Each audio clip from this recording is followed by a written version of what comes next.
come in. Welcome. I am E.G. Marshall. Welcome to the sound of suspense, to the fear you can hear. What do you think about witches? Not the bony hags and atrocious crones of Shakespeare and legend, or the poor unfortunates of Salem, but witches who are young, witches who are beautiful, witches who even fall in love. Excuse me. Who let you in here? Well, I hope I'm not disturbing you. I'm only trying to make a deadline. Well, if you're in the news business, I've got something for you. It better be good. I'm going to have to kill my wife. That won't be news till you do it. I know. I want you to know why.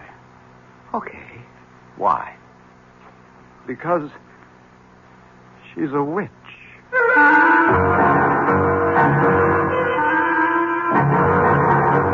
Our mystery drama, I Warn You 3 Times, was written especially for the Mystery Theater by Sam Dann and stars Joan Lorring. I'll be back shortly with Act 1.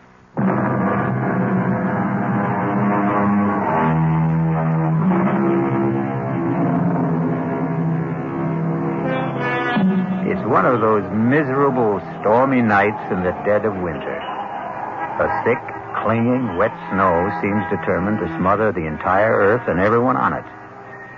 You'd think that most people would choose the cheerful indoors, a warming fire, a relaxing drink, a comfortable bed. That's the problem with most people. You can't figure them. For instance, consider that line of cars crawling down Main Street, bumper to bumper, skidding, sliding. Where is everybody headed on a night like this? Have we become a race of lemmings? Do we follow some mysterious, unconscious drive? An interesting speculation, but we won't pursue it. We'd better consider the traffic, which has come to a complete standstill. A car seems to be stuck at the intersection. Let's go, sister. That light's green. Oh, officer. Well, what are you waiting for, lady? My husband. Your husband? The light was red, and he said he wanted to step out and clean off the rear window. Hey, mister. You finished back there? He just stepped out. It was a moment ago. Tom? Well, maybe he slipped in the snow. Tom, are you all right? Lady, ain't nobody around the back. But he just went out to clean To clean the rear window. That's what you said. But what could have happened? Just sit there a minute, lady. Hey, lay off of that horn. I know you got one. What's wrong, officer? Did you see a guy get out of that car up? Did I see a guy get out of the car? Did you? Huh? Are the police after someone in escape Oh, car? come on, Buster. Just tell me. Did you see a guy cleaning off the rear window of that car up front? Well, to tell you the truth, I wasn't paying any attention. I was listening to the radio. Now, there could have been somebody, but then again, I couldn't say there was. It's not that I'm not trying to get involved, officer. I'm a citizen. I know my duty, but... Well, thank you. Officer, where is my husband? He was just there. Lady, he disappeared. How could he disappear? I don't know. I do know he ain't here. What am I going to do? Well, you can't keep blocking traffic, lady. You got to move on. Where? Well, it beats me. But you must find him. Look, you got troubles with your husband. That's your problem. But when you hold up traffic, that's my problem. Will you feed her a little gas, please? Come on, let's go. But I can't. Lady, you got to go somewhere. I can't go anywhere. I don't know how to drive.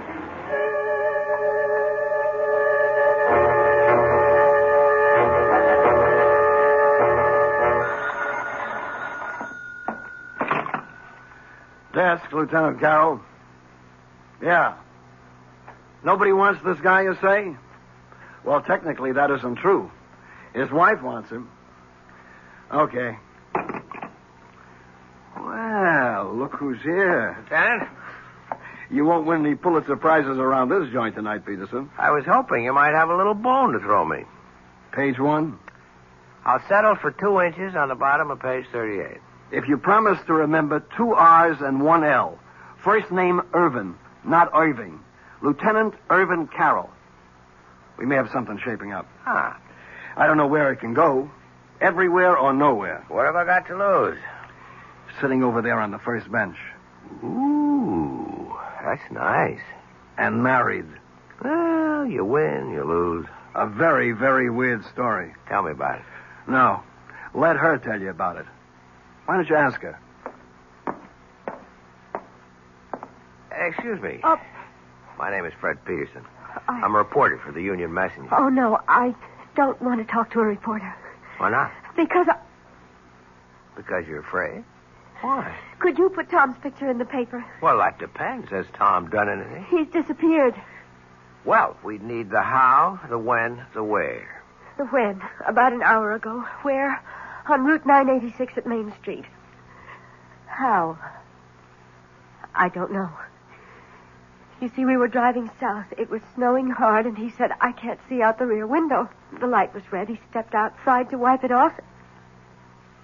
He didn't come back. Where did he go? I don't know. Well, where could he go? I don't know. In that snow. And there's nothing around there? Could you give me a why? I can't imagine. I don't know what to do. I sit here waiting. Look, my name is Hedy Parsons. Tom and I, we've been married 5 years. We don't have any problems. I mean, we're very happy. If you print his picture in the story, maybe someone will see it who can help us. Excuse me a minute. Well? Yeah, I think I'll run with it. I don't blame you. I was always partial to girls with honey-colored hair and baby blue eyes. Ah, so you noticed, too. Have you run a check on her husband, Tom Parsons? Well, he's not one of the known bad boys. No record at all. And what did she say he did? He's an accountant. He has his own business in the Barstow building. You looked him up in the phone book? Checks out. They were headed south, huh? That's what she says. If it was a trip, there should have been bags. There were. His and hers? His and hers. How does it look? What do you want from me? I don't solve crimes. I sit here behind the desk. Come on, Lieutenant. This is one for you, Fred. How could a guy disappear just like that? And in that storm. There's no place to go. He could have had a car following in back of them. A friend was driving it, maybe? Well, he had to go somewhere. But why? Right now, we're treating it as missing persons. It's all we can do. He's not wanted for anything. He's a legitimate citizen, as far as we know. He hasn't even done anything to her. At worst, he left her in a car. He hasn't even deserted her. Yet. Who was driving? He was. She can't. Well, that's abandoning her, isn't it? No. At best, we'd have him for abandoning the car. Yeah, excuse me a minute. Listen, Mrs. Parsons. Yes. Why don't you go home? I've got my car outside. Oh, no. I want to be here in case they find Tom. They'll let you know if they find him. No, I don't want to be home alone tonight. I just want to stay here. But it may be hours. It may be even days. Don't say that. I'm sorry. I'm just so jumpy and so nervous. I can't believe what's happened to me. Well, if you're going to sit here, you should have some coffee and a sandwich. Oh, I couldn't think of food. I'll be right back.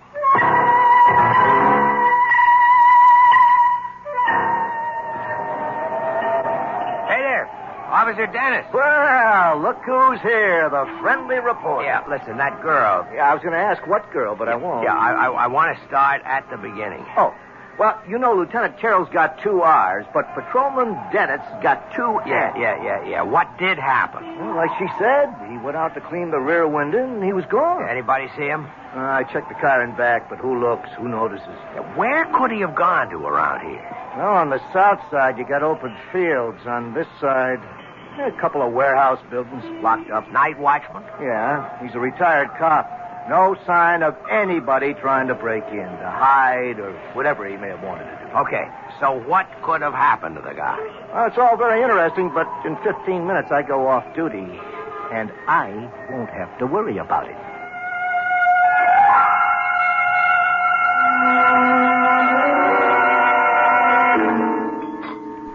Oh, thanks. I didn't think I could touch a thing, but I must have been starving. Has there been any word? Yeah, you'll hear the minute they know. Now listen, Hedy, I can help you, but you have to help me. I'll do whatever I can.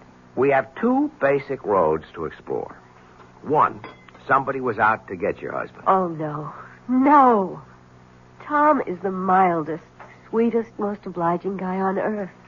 He has absolutely no enemy. That you know about.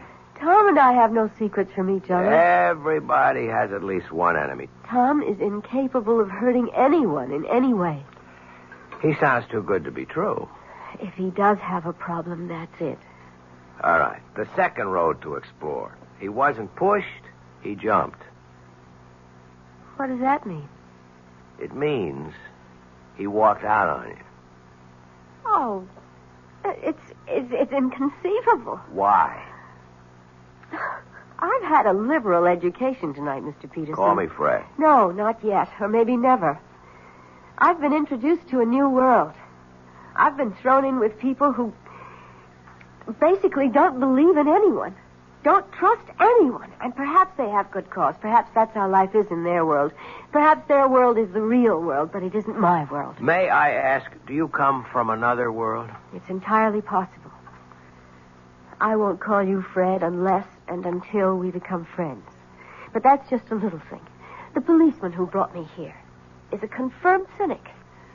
So is the lieutenant. And so are you. I must plead guilty as charged. All of you proposed two basic hypotheses. A, my husband was ambushed by enemies. B, my husband abandoned me. You can't conceive of people who... they simply don't make or have enemies. You can't conceive of people who are completely in love. I'm not a fool, Mr. Peterson. I read these attitudes. What a wonderful world you live in, Mrs. Parsons. I hope you can stay there always. We're so dependent on each other, Tom and I. We need each other. We're so complete together. But we still have the basic fact of his disappearance. Yes, but all you can see are two alternatives. There is a third, you know. Really? Perhaps he was taken ill suddenly and he just wandered off. Oh, maybe I should go back there. I've already been back there. There's no place he could have wandered off to. Tell me, does he have a history of any sort of illness, amnesia, anything like that? No, nothing like that. Well, then, where are we? Nowhere. Perhaps you are nowhere, Mr. Peterson. Okay, tell me where you are. I have faith. I believe Tom will be found, or he will find himself, and he will have an absolutely reasonable and rational explanation. I hope so. Hedy! Oh, Hedy! Tom! Oh, Tom, darling. Tom, what happened to you? I was so scared. Oh, darling, you're all right? Hedy, are you all right? Yes. I don't understand. I happened to tune in the news, and there it was. Tom Parsons, accountant, with offices in the Barstow building, had disappeared under mysterious circumstances. Tom, I was so worried. Mr. Parsons was driving with his wife. He stepped out of the car to clean off the rear window, and... Hedy, what did you tell them? I wasn't in the car with you. I was at home. Well, here we have the story of two people who love each other deeply, who trust each other completely. It sounds like the Garden of Eden. But we all know what happened back there in the traffic and the snow. We shall return shortly with Act Two.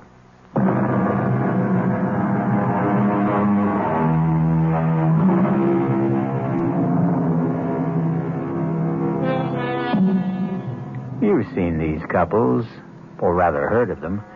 They dwell in a sea of perfect harmony, never a ripple of discord. But when they do have a disagreement, well, it's a beaut. Here we have Fred Peterson listening to Hedy and Tom Parsons having a fantastic difference of opinion. Tom, how can you say that? Hedy, darling, I was not in the car with you. I was home. Home. You said, let's get out of this miserable cold and snow. Let's head south for a couple of weeks. Hedy, when did I say that? How could I say that? You know I'm swamped with work at the office. You came home this afternoon, Tom. You said, how would you like to leave for Florida tonight? And I said, give me an hour to pack. Excuse me. Who's he?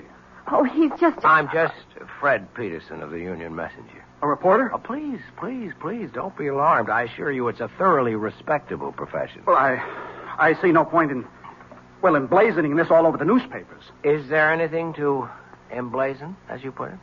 This is a private affair. Tom, tell me what happened. What happened to you after you left me? Hedy, I told you I never left. Tom. How could I have left you? I wasn't with you. Oh, no, Tom. This time I have witnesses.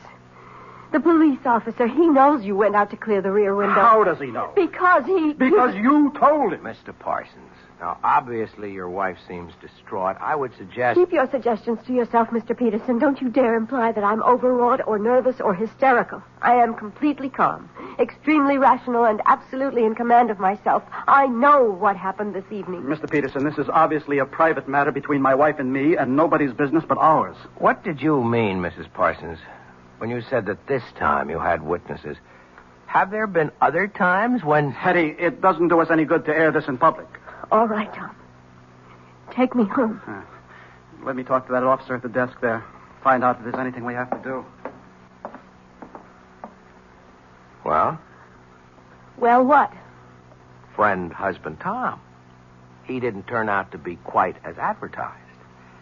And what is that supposed to mean? He isn't quite the sweetest, mildest, most obliging guy on earth, is he? He is to me. I guess it's all a matter of how these words are defined, isn't it? And about this, so complete understanding between the two of you. Won't you at least admit you're having a difference of opinion right now? I don't have to admit anything. Okay, don't shoot. I'll go quietly. Are you sure you really want me to go? Please. Regardless of what you say to me. You are in trouble. No, don't deny it. Well, what if I am? I'd like to help you. Why? Because...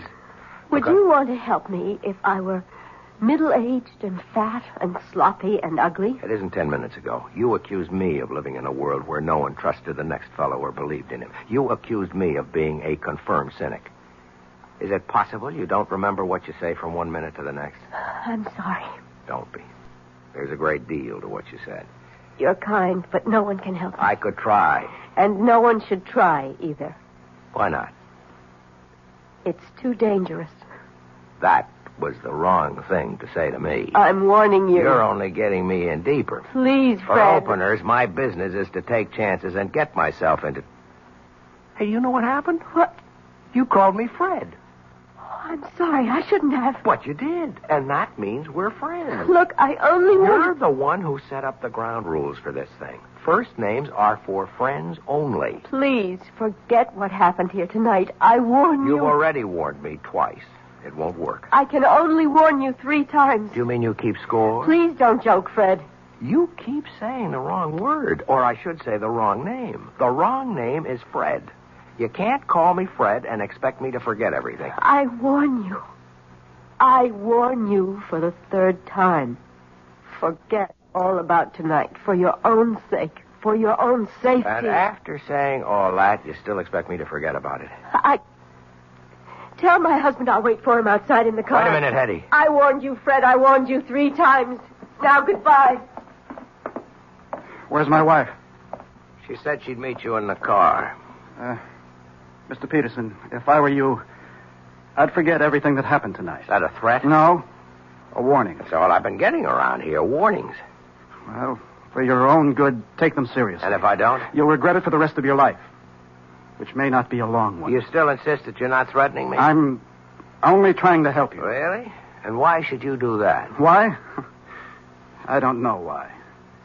Maybe it's because the last guy tried to help me. What last guy? I didn't listen to him. The last guy? What do you mean? Nothing. Forget it. You know, with you and your wife, it seems, everything turns out to be nothing and forget it. I don't think it matters now. I have an idea it's already too late for you. I'm sorry. Good night, Mr. Peterson. Hey, Fred. Fred. Yeah, Lieutenant, I'm coming. Well? Well, what? There's nothing there for us boys in blue. What's in it for the 4th Estate? Looks like he's trying to drive her nuts. It could also be the other way around. I don't think so. Because of that honey-colored blonde hair? Lieutenant, you always know where the exposed nerve is. Just stop and figure it. Couldn't this also be her way of trying to drive him nuts?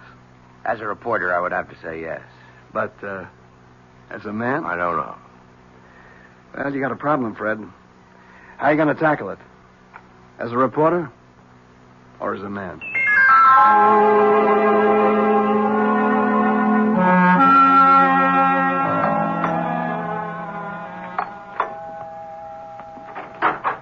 morning. Oh, Fred, what are you doing here? Won't you ask me to come in? Well, You could also offer me a cup of coffee. It's been a long drive on a cold morning.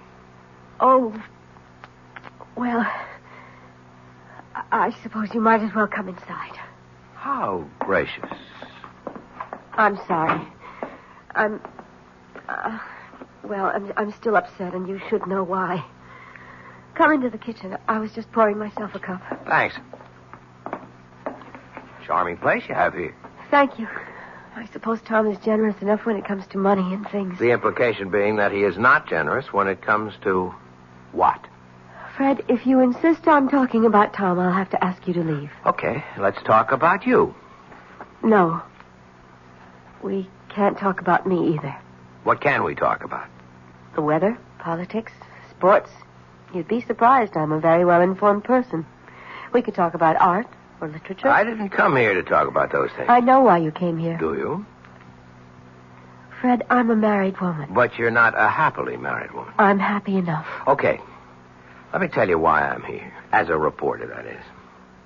It doesn't happen very often that you get a chance to be in on a story before it's a story. You follow me? No. Last night, all I could have gotten out of it might have been a squib on the back page, or maybe nothing. But something's happening here. Something's building. I don't know what it is. But one of you is lying. One of you is trying to destroy the other. And you think you can stop it? Oh, no, that's not my job. But there's going to be an explosion. And I want to be there when it blows. Because then I'll have a story. And that's all this is. That's all I am to you. A story. I was talking as a reporter. But as a man... Yes? As a man, I'd like to help you, Hedy. Even if it meant losing your story? Yes. I'd like to believe that. Why can't you? I tried to warn you, Fred. Look, we had all that last night. I can't warn you anymore, but remember, I did warn you. Yeah, sure. Don't brush it aside, Fred. Hedy, on the general subject of warnings, I've had a few in my day. From gangsters, from politicians. I mean from people who had clout. But I did warn you. Look, if you want me to, I'll sign a receipt. Let the record show that you warned me. You were right. He is trying to destroy me. Ah, finally. Why? I don't know. Okay, let's go through the standards. Is he after your money? I don't have any. Another woman? I don't think so. Is he tired of you? I don't know. Well, none of this is very helpful. I'm sorry. What was this business you were giving me back in the station house about your perfect marriage, about your perfect husband? Because he is. It's just... Well, now and then he imagines things like last night. What's now and then? Oh, every few months. One time he stranded me up in Maine. Another time we were supposed to go to Europe. He told me he would be delayed and to get on the plane he would make the next one. And there I was, all by myself in Paris. He denied everything. Has he seen a doctor? Yes. And? It hasn't done any good. Is he overworked? Oh, yes. Well, maybe he needs a long vacation. I'm sure of it. It all sounds pretty simple to me, except for one little item. Why have you insisted on warning me? Because it was the right thing to do. I don't understand. First, you imply that everything is so simple. Then, when I start to believe it, you drop a little suggestion that throws me off balance. I can't seem to get anything definite out of you. Oh, but you did. What was that? A warning.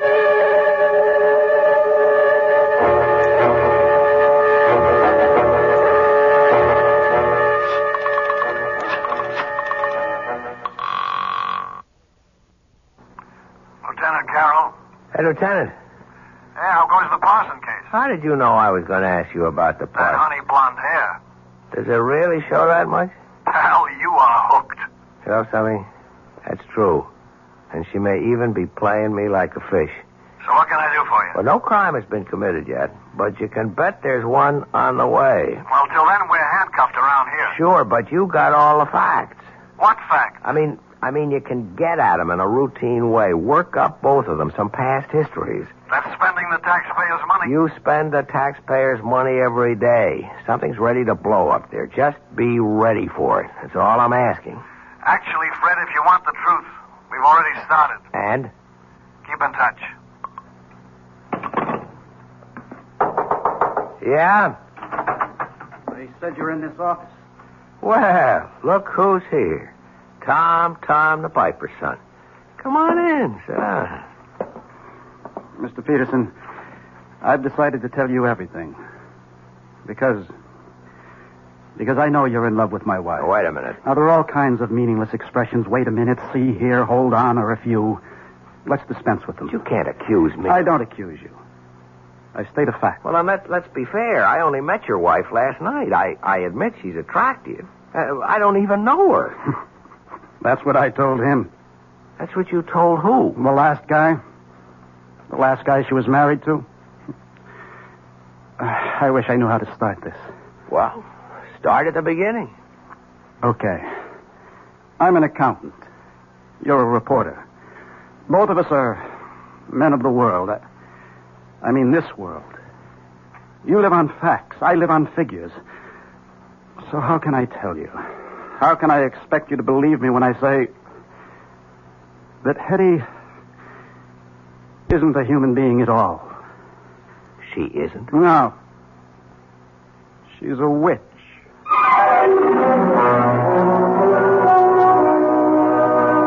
A witch? Yes, that's what he said. A witch. But how can it be? Wasn't all that witch business over and done with more than 200 years ago? Well, that's what we intend to find out shortly when I return with Act 3.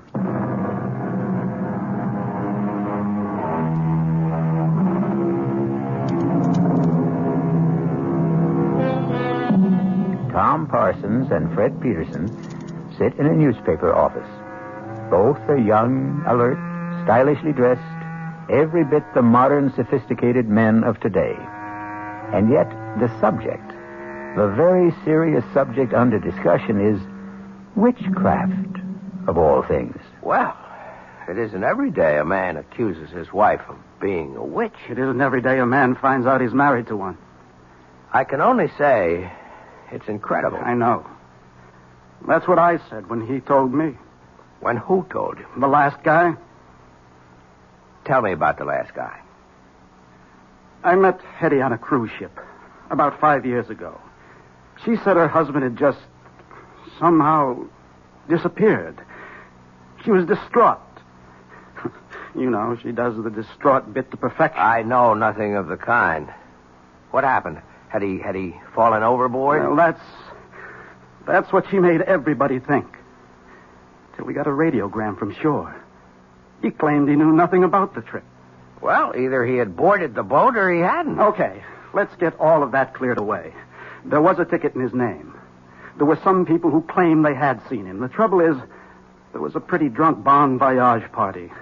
Most everyone was in no shape to remember anything. Oh, yes, the steward did claim to have seen him aboard, but... But? I'm convinced the steward was bribed. So I bought her story.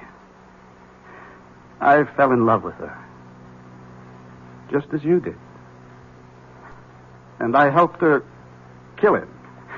Just as you're going to help her kill me. You know what I think? I know what you think. You think I'm a nut. You could look it up. 5 years ago, Stacy's Mountainville Lodge in the Adirondacks. She called me. She was desperate. Come up here. He's going to kill me. I flew up. I found them. They were near a cliff. She was screaming for help. I started fighting him off. I guess he slipped. He fell over the side. He was killed. Look it up. Coroner's office. You'll see. An accident. Let's assume I buy all this. How does it make her a witch? Oh. She told me. She'll tell you afterwards. She's a witch. She falls in love with men, gets tired of them, and destroys them. I think you must I know. I'm here to warn you. But I'm going to kill her first. Let me get you a cup of coffee. You're a fool. I'm here to save your life. Sure. Okay. Look her up. I mean that. See if you can find a trace of her. See if you can find out where or when she was born, who her parents were.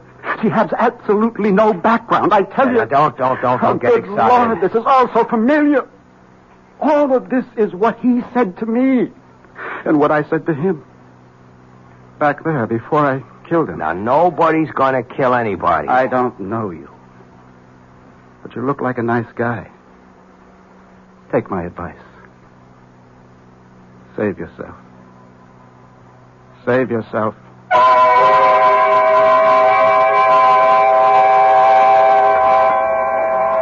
I'm not sure I should be here with you tonight, Fred. Well, you wouldn't let me visit you at home. Oh, it just wouldn't look right. Yeah, but it's all on the level. I'm a newspaper man. It's business. I'm doing a story. I had a very proper upbringing. Where were you raised, Hedy? I'd rather not talk about it. Why? Well, I told you it was proper, but it wasn't happy. I shouldn't say this, but there were times when I thought my parents were ogres. Fred, is something wrong? No. Gee, I just hope I didn't spill anything on you. No. I didn't have a happy childhood. I don't like to discuss it. Here's something we should discuss. I spoke with Tom this morning. I think I know what he told you. So far out, I even hesitate to mention it, but obviously he believes it. I insisted that he see a psychiatrist. In fact, we both went. And it's the doctor's opinion that Tom is riddled with guilt. You see, he thinks he murdered Larry. Larry? My first husband. But Larry was a brute. I was very young, and we're really too young to know anything about people. Larry was a drunk. I didn't know that either. And when he had a few, he would abuse me. Well, I shouldn't have done it, but I was terrified. I called Tom, and he came up and got into a fight with Larry, and, well, there was that accident. But why should he get that far-out notion about you? According to the doctor, it had to be something... Well, something he could live with, something that could justify what he did, and he really has a vivid imagination. Strikes me as a very sober-minded person, aside He was from... a lit major at college. He became an accountant because he had to make a living. I don't know what I'm going to do about him, Fred. I've had so much trouble in my life, and he's really a wonderful guy, and I love him. Why does he want to destroy us? Why should he have a guilty conscience about Larry? Whatever happened was in self-defense. Well, look, everything will turn out all right. Oh, you're only saying that because you have to say something. No, I believe it. Hello? Tom? Yes, it's Tom. But you said you were working late. Well, I am. I just took a break for dinner. Join you? Please. Fred, you obviously didn't hear a word I said this morning, did you? I heard every word. Heard them all and listened to none? Tom, you're not well, and I think we... Oh, I know what you think. You think we should go away for a rest and all that. Forget it. I know what I have to do, and I'm going to do it. Poor Fred. I feel sorry for you. You're in love with her. To keep the record straight, I'm a reporter. There's a story here. I aim to get it. Sure. That's what you tell yourself. Let's go along with you, Tom. Suppose what you say is true. Suppose she's what you say she is. Why not walk out, get a divorce? I can't. Why? I hope you never find out. You see, she destroys you. She takes away your capacity to love, your feelings, your mind. It's as if you're only just nourishment for her. And when everything you have to give is gone, she discards you for someone else. Tom, for your own sake, I think you should be under a doctor's care in a hospital. I suppose I should. But I want to save you. It'll make up for Larry. I must apologize, Fred, for exposing you to all this. I shouldn't have come here. But you wanted to expose him to all this. That's why you came here. You knew I always eat here when I work late. Tom, I'll do anything you want. Just tell me. Disappear. As a supernatural person, you can arrange that without any problem. Please, Fred, go now. Leave us alone. But I don't want to... He's my problem. I have to live with it. And if you stay, well, an audience always excites him.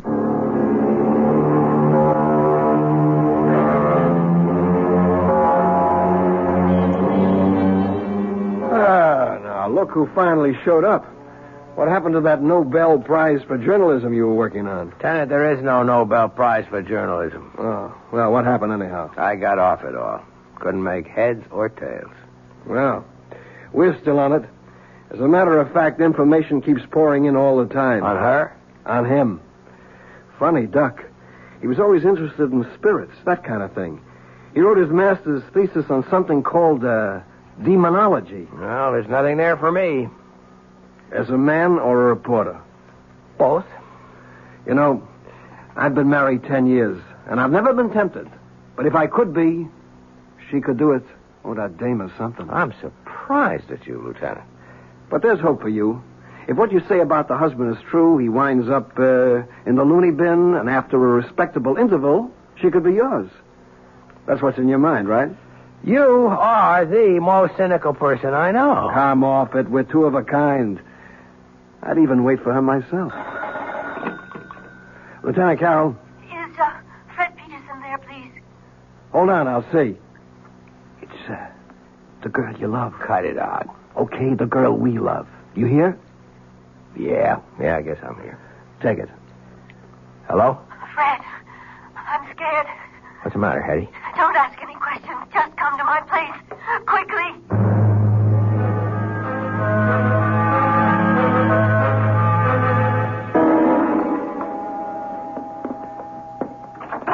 Come in, Fred. Oh, darling, I'm so glad you're here. Hedy, why are you shaking like that? I'm frightened. I'm so frightened. Please, Hedy, calm down. I'm here. Everything is going to be all right. I know it. I know. It's wrong for me to talk to you like this, to feel like this. But I can't help it. No, we'll work it out. Somehow we'll work it out. Now. Why are you scared? He asked me to take his suit to the cleaners this morning, and I found this in his pocket. It's a receipt. Read it. From Carrington's, 1 double-action Danforth Wilson revolver, caliber 32. He bought a gun. Don't you see? He bought a gun. All right. Why would he buy a gun if he didn't want to kill me? Well, I think we have enough to interest the police now. Are you sure about that? Tom? Well, answer the question, Fred. What do you expect from the police? I have a permit for this gun. I have every right to own it. Look, Tom, I get very nervous when people point guns at me. Maybe it's unreasonable, but do you mind putting that thing away? Well, I will. After I use it. No, Tom. Don't be a fool. You're not a killer. I always thought that. Till just now. Tom, listen. Let's say you're right. That she is a witch, okay? Don't you see? You couldn't kill her anyhow. You'd empty the gun at her. It wouldn't mean a thing. Fine. Why don't we find out? I won't let you. Get away from me, Fred. No. Come on, step aside. Behind me, Hedy. Behind me. Fred, give me that gun. If you move, I'll kill you. Gun. Just lower it. Drop it. I'm going to kill her. No, drop it.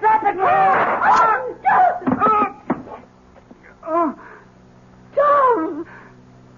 You did it. Again, Hedy. It did it. Again. Call a doctor, Hedy.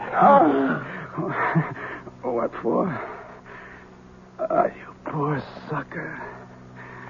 You think she's not worth it. You think she's paradise? She is. She is. But it doesn't last. It doesn't last. And then she'll kill you. She'll kill you, too. Tom. He's dead. Tom. You saw there was nothing I could do. I know. Better call the police.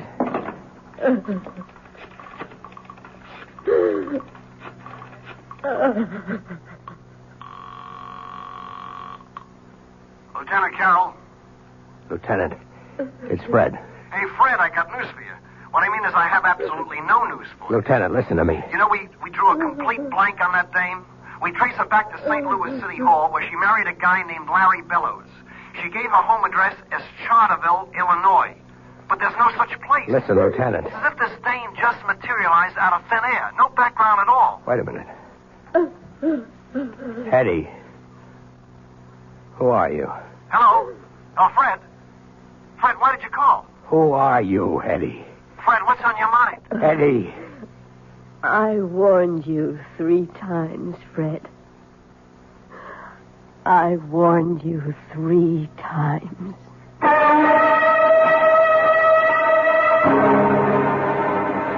And how many warnings would you have needed? Or heeded? That's the trouble. When they have honey blonde hair, it's so hard to take them seriously. A mistake. You should always take every woman seriously. We'll be back shortly.